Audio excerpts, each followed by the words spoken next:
여러분 안녕하세요. DIY 아티스트 갓건입니다. 오늘은 다이소에서 파는 글루건으로 포켓몬스터에 등장하는 모다피를 만들어 보겠습니다. 먼저 구글에서 긁어온 모다피를 포토샵에 불러옵니다. 그 다음 모다피의 대가리만 남기고 모두 지워줍니다. 모다피의 대가리에 맞게 직사각형을 만들어줍니다. 선을 선택한 상태에서 원을 그리면 직사각형의 높이가 자동으로 설정이 됩니다. 직사각형 높이와 똑같은 원을 그려줍니다. 그 다음 다이소에서 파는 A4 용지를 모니터에 붙여줍니다. 집에 프린터가 있다면 그냥 출력하시면 됩니다. 저는 집에 프린터는 있는데 토너가 없어가지고 그 토너는 또 왜 이렇게 비싼지 없다고 좌절하지 말고 있는 걸로 해결해봅니다. 그 다음 다이소에서 파는 화일 안에 모다피의 도면을 넣어주고 고정해줍니다. 그 다음 다이소에서 파는 글루건으로 도면을 따라서 동그라미와 모다피를 칠해줍니다. 다 칠했으면 물을 적셔줍니다. 물을 적시는 이유는 글루건을 빨리 굳게 하기 위해서입니다. 글루건이 다 굳었으면 파일에서 글루건을 다 떼내어줍니다. 동그라미의 크기가 섞이지 않게 오와이어를 맞춰줍니다. 군대에서 가져온 보급 수건을 바닥에 깔고 다이소에서 파는 빵 굽는 판에 물을 채워옵니다. 오늘은 새로운 방법으로 글루건 아트를 해보려 합니다. 모다피 대가리에 뼈대를 먼저 세워준 다음에 뼈대의 겉을 글루건으로 채워주는 방법을 쓰면 망합니다. 뼈대가 튼튼하지도 않고 글루건이 쉽게 찢어집니다. 글루건을 물에 바로 짜줍니다. 짜준 글루건을 손으로 만져가며 모양을 만들어줍니다.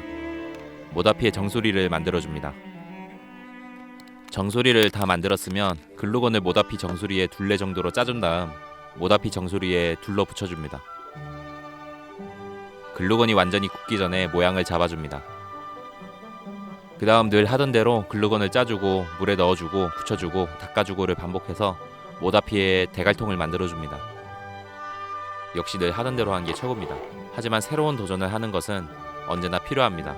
왜냐하면 이건 앞으로 절대 해선 안 되겠다라는 것을 지금이라도 알 수 있기 때문입니다. 다 만든 모다피의 대갈통에 주둥이를 만들어줍니다. 친구에게 립스틱을 발라주듯이 만들어주면 됩니다. 물론 전 친구 입술에 립스틱을 발라준 적이 한 번도 없습니다. 그 다음 지난번에 다이소에서 파는 미니 글루건으로 만든 이 글루건을 맨들맨들하게 만들어주는 놈으로 모다피 대갈통을 맨들맨들하게 만들어줍니다. 글루건의 울퉁불퉁한 면을 다듬을 때에는 기술이 필요합니다.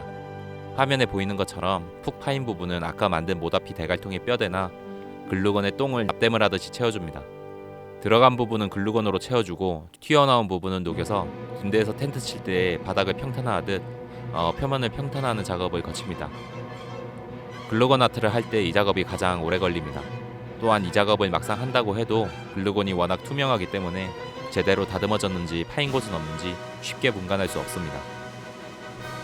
하지만 전 이 과정을 좋아합니다. 세상을 살다 보면 내가 원하지 않은 것에 억지로 집중을 해야 하는 순간이 많은데 글루건을 맨들맨들하게 만들어야겠다라는 단순한 이유지만 제가 원하는 것에 집중할 수 있기 때문입니다. 그리고 내가 무언가에 집중할 수 있는 사람이라는 것을 확인시켜주는 과정이기도 합니다. 어느덧 울퉁불퉁했던 아니구나. 계속 글루건을 다듬어줍니다.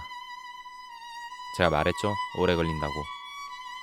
그래도 이거 할 때는 글루건을 맨들맨들하게 만들어야 된다는 것 말고는 아무 생각이 안 납니다. 생각이 너무 많아서 스트레스 받으시는 분들은 글루건 아트를 한번 해보시기 바랍니다. 어느덧 울퉁불퉁했던 글루건이 맨들맨들해졌습니다. 처음과 비교하면 말이죠. 하지만 이것도 채색을 하면 다 뽀록이 납니다.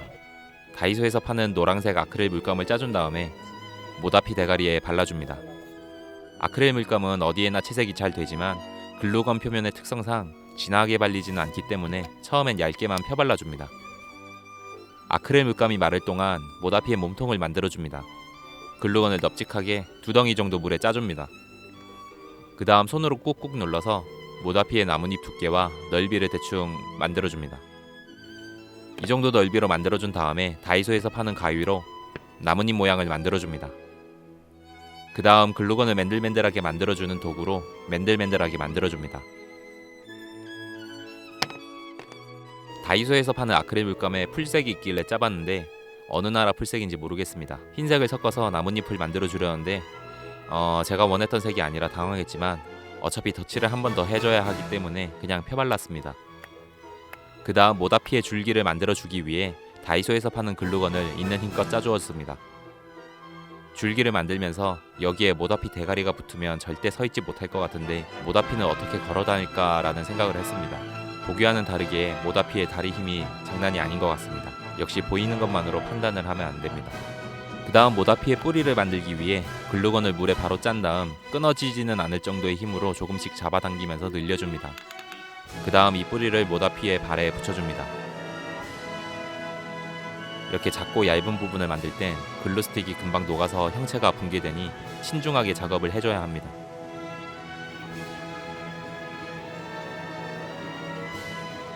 아까 얇게 칠했던 모다피의 대가리에 아크릴 물감을 덧칠해줍니다. 모다피의 나뭇잎은 풀색과 미리 짜둔 노란색을 섞어주면 나뭇잎색이 나옵니다. 섞어서 만든 나뭇잎색을 나뭇잎에 발라줍니다.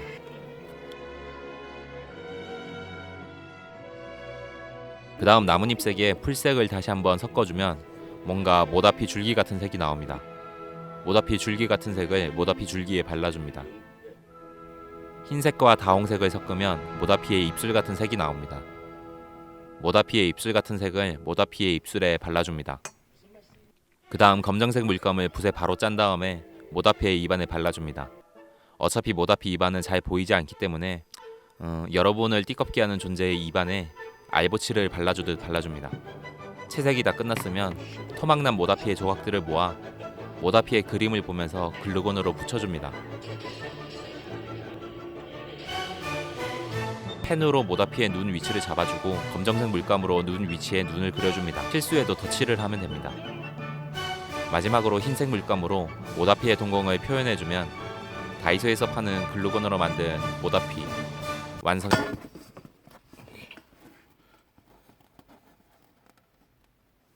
완성입니다. 반갑다, 모다피야. 저는 더 멋있는 작품으로 찾아뵙겠습니다. 영상 보시느라 고생하셨습니다. 감사합니다.